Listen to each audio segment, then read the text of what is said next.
Hi, how are you? Cryptids, they're pretty cool. They're like animals, but they're animals that someone thought was something else. It's a little bit about the social impact of cryptids. The paleozoological researcher Darren Naish, he wrote an article on the Royal Society of Biology website about the cultural phenomenon that is cryptids, saying cryptozoology is not a subset of biological science. Rather than seeing a biological phenomenon, we're seeing a psychological, socio-cultural one, formed from intertwined strands. These involve the way in which people perform as eyewitnesses and data recallers, how people's expectations shape what they think they see, and the cultural setting of the reporter. And I think that's pretty cool. They're more of a social science. They're more about the idea of who is talking about the cryptids rather than the cryptids themselves. So I think they're pretty cool cultural touchstones. There will be a link to the article in the description if you'd like to give it a read. It's a short little article, talks about the cultural significance of cryptids. It's really nice. Most of the information in this video comes from either Wikipedia or the Cryptid Wiki. So if you feel like I haven't given you all of the information, you're probably correct, and I encourage you to look at those sites if you're interested in any further research. So today, I'm going to be telling you about 5 little guys I found on the internet and rating them on a scale from 1 to 5, considering of how much a little guy I think they are. My rating scale is going to go as follows, so you can kind of understand what my definition of a little guy is. So first of all, they have to be silly, goofy, or cute looking. They have to have a quaint little backstory, something cute. They have to be a little more than literally just an animal, so they're their own little guy. They have to be creative or original in some way. Things that are inspired or similar are fine, but they need to have some unique difference that makes them fun. And they need to be somewhat passive. They can't have violent behaviors. This is something that you could go up, you could realistically pet it, you could say, "Hi, how are you, little man?"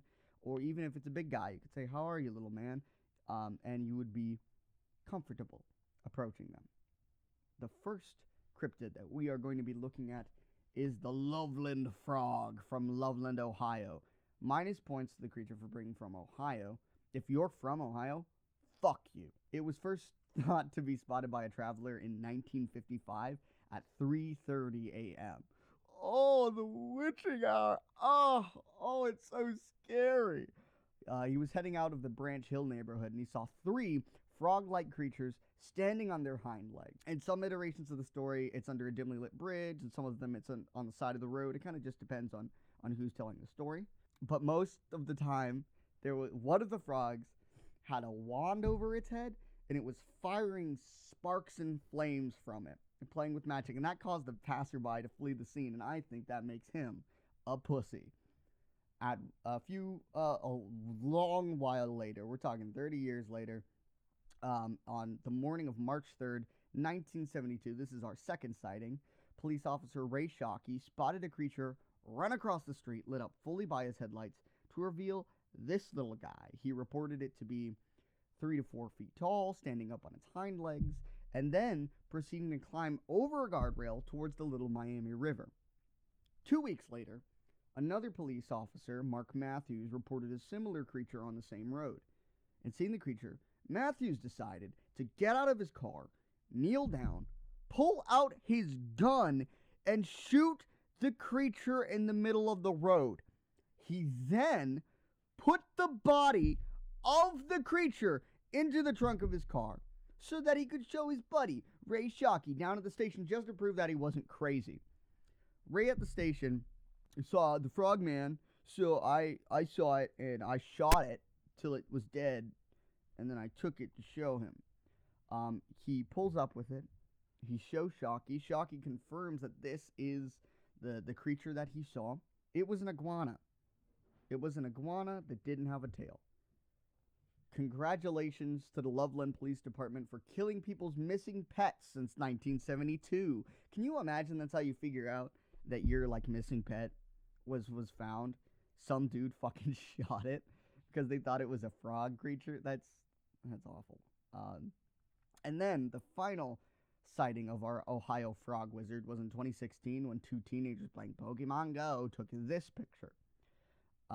This is obviously fake. Most people think it's fake. There's no way it's real. It's so silly. Now, that comes to how the Loveland frog rates as a little guy. He's goofy looking. I love all of the artist renditions of him. He looks like a deer in the headlights. He's so stupid looking. In terms of story, the iguana being shot, that's not cute. I feel bad for the iguana. Like, that sucks. Don't do that. Don't do that. But I do love the idea of a congregation of frogmen who are just chilling out and playing with little magic wands. That's fucking awesome. He's not violent. Like in the original guy, yeah, he ran away because he was scared of the sparkle magic. But they're not hurting anyone with sparkle magic. They're just playing. They don't attack anybody. But they are unfortunately just a big frog, which means it would lose a point there. That can be fun, but the only actual other sighting of it is an iguana, so it's just an animal. I'm giving Frogman 4.5 out of 5. He gets the extra 0.5 points because I like him and it's my video. He gets plus 0.5 points because hell yeah. He gets plus 0.5 points because he is a bisexual icon. Our next one is the Cape Lobo. Now the Cape Lobo is a creature from Brazilian mythology. There's a couple of different reports on how it looks that I could find. Some of them say that it has two forms, one with the attributes of a tapir and a dog, and a humanoid form, which has the head of an anteater and the body of a human. Both have a lot of hair. Other reports say that it's a gorilla-like creature that's got a body made of stone. It's said to leave footprints that are bottle-like or have legs that are bottle-like, so it's hard to track.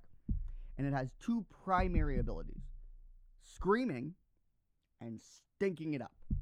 They have such a bad odor that flies follow them around whenever they go anywhere. Just this plume of flies.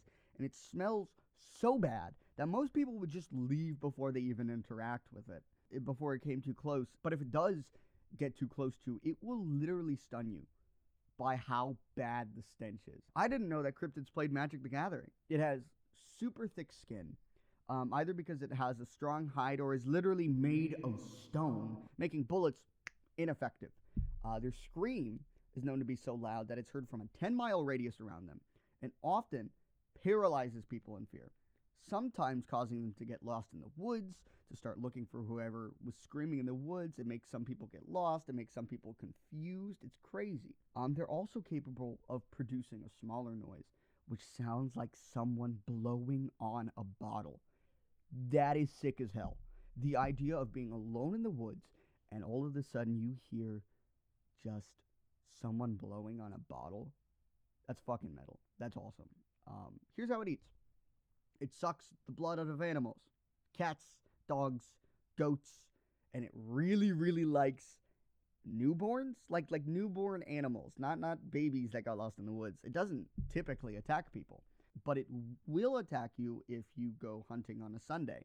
And I didn't know that cryptids could be Christian as well, or Jewish, respecting Sunday.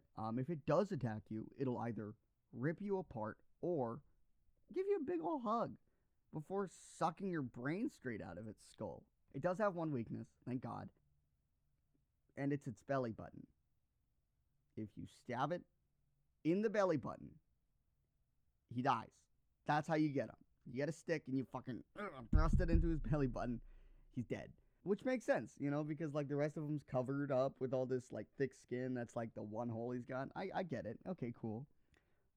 I know that he is supposed to be like this big, powerful, scary creature, but he looks so goofy. Like I can't really be scared of him because he's a big, stinky, hairy werewolf man. He's just a big anteater that's really stinky. But he's cool, and I like him a lot. 2 out of 5. Next up, we have the Lizard Man of Lee County. On July 14th, 1988, the Lee County Sheriff's Office got a call to check out a car that was damaged overnight while parked outside of someone's house. There were bite marks, scratches, there was hair in the scene, there was muddy footprints leading away. And this happened to match a series of reports of a lizard man in the area, which then caused a local 17-year-old named Christopher Davis to report a first-hand encounter with the lizard man. He got a flat tire at 2 a.m. after working a night shift at a restaurant, and he was having some trouble. He gets it on, and he hears a thumping. And he turns around, and he sees this massive fucking lizard man just fully sprinting at him. And here's his rendition of the situation, and I quote, "I saw red eyes glowing. I I ran into the car, and as I locked it, the thing grabbed the door handle. I could see him from the neck down. The 3 big fingers, long black nails, and green, rough skin. It was strong and angry. I looked in my mirror and saw a blur of green running. I could see his toes, and then he jumped on the roof of my car. I thought I heard a grunt, and then I could see his fingers through the front windshield where they curled around the roof. I sped up and swerved to shake the creature off. That's awesome. The sheriff's office, however, didn't really believe his story. They said it wouldn't hold up under scrutiny. He would change the details about the creature. A polygraph test done on him really made it seem like it was more of a publicity stunt than anything else. But it worked. I mean, the Lizard Man blew up in popularity. There was a local radio station, WCOS, that offered $1 million for anyone who was able to capture the creature. But a lot of reports, they just died off after the summer was over. I love the idea of Davis's story. Just the idea is changing his car. He just, he turns around. It's like, oh my God! And then he just fucking bolts into his car, and the thing's like, it chases it, jumps out his car. He's like, no! And it's like, I just love, I love that. I love the idea of it like thumping over his car, just like, boom, boom. You know what I mean? It's so great. Also, as a little guy though, unfortunately, the Lizard Man doesn't really hold up. He's aggressive. He's not really that original. He's, a big, scary lizard creature. And he doesn't really look goofy. He just he looks fine. You know what I mean? He looks like an average lizard man. So kind of lukewarm. Great creature. Funny story. Interesting background. But nothing really else particularly remarkable about him. So unfortunately, he gets a 1 out of 5, which feels like an injustice. If I was to rate him as a cryptid, he would totally get like at least a 3 out of 5 because he's like the story is so much fun. But like everything about the creature itself isn't as much fun as the story surrounding it. Next up, we have the Michigan Dog Man. The only reason he's on the list is because I saw the name Michigan Dog Man on the Cryptid Wiki, and I thought it was really, really funny. So the first sighting of the Dog Man was in 1887 in Wexford County. There was 2 lumberjacks, and they saw a creature with the dog's head and a man's body. Ooh. And then in 1938 in Paris, Michigan, a man named Robert Frotney, not the guy with the IMDb page, different Robert Frotney. He was attacked by 5 wild dogs and claimed that one of them stood on its hind legs. So it's said that it has a howl that sounds like a human scream, but it can be scared away by clapping your hands at him. That's brilliant. I love it. Just this totally savage, blood-hungry creature that like clap your hands at him and he runs away. It's like it's afraid of being applauded, like a middle school theater kid with crippling social anxiety. It doesn't like that part. There was also a song that was written in 1987 as a joke by disc jockey Steve Cook, which added music to the poem The Legend. And that kind of spiraled some reports about the Dog Man. Steve Cook doesn't believe in the Dog Man. He didn't even know it was like a thing until after the song, which is very funny. But overall, the Michigan Dog Man's just a mid little guy, in my opinion, he's also just a mid cryptid. It's just a werewolf. I'm sorry, Michigan, but a spooky song and some lumberjacks who needed an excuse to be in the woods so they could hold hands for a little longer isn't really like a fun or original story. But the clapping hands at him is a really funny detail, so he gets a 1 out of 5 for that. Next up, we have the minnow cow, and this is a big fucking worm from Brazilian folklore. He lives in rivers, sometimes under the ground. He might have a pig snout. He might have horns, but he does have thick skin that's been described as scaly or bark-like. It spends days burrowing holes under South America. This bad boy will eat cattle or horned creatures or horses straight from the ground or the water, sucks them in by the belly. Doesn't really like to peek his snout above water. He's a little shy. He's a shy little guy. He's mostly active during rainy days. His burrows are said to explain property damage or bridge collapses or rivers kind of expanding or changing in direction. Sometimes the sound of thunder is thought to be really the sound of the minnow cow at work. He doesn't usually come out of the water, he's shy, and I think that's cute. I think it's really cute that he's shy. So I wouldn't say he's a real threat to people, though. He's really just a big animal, right? Like, you gotta eat as a big animal. He doesn't understand the concept of architecture. He's not doing this on purpose. He doesn't get the concept of architecture. He's just a worm. Oh, me? Nah, I'm just a worm. He's a funny looking guy who likes to dig tunnels, and I can get behind that. I can respect that. And that'll do it for today. I hope you've liked this review of these little guys, these little cryptids. I think they're so much fun. I love the history behind cryptids. I like looking into it. If there's any cryptid that you really want to know about the history of, or care for some reason about my sentiments on if they count as little guy, then there's a comment section. I do have 6 more of these videos planned and actively in the work. So we've got a lot of cryptids that are already being worked on. But if there's something really you want to see as quickly as possible, I can just move around the lists. I've got 31, I think, in total I'm going to review. So there you go. Otherwise, take care of yourselves and toodles, bitches.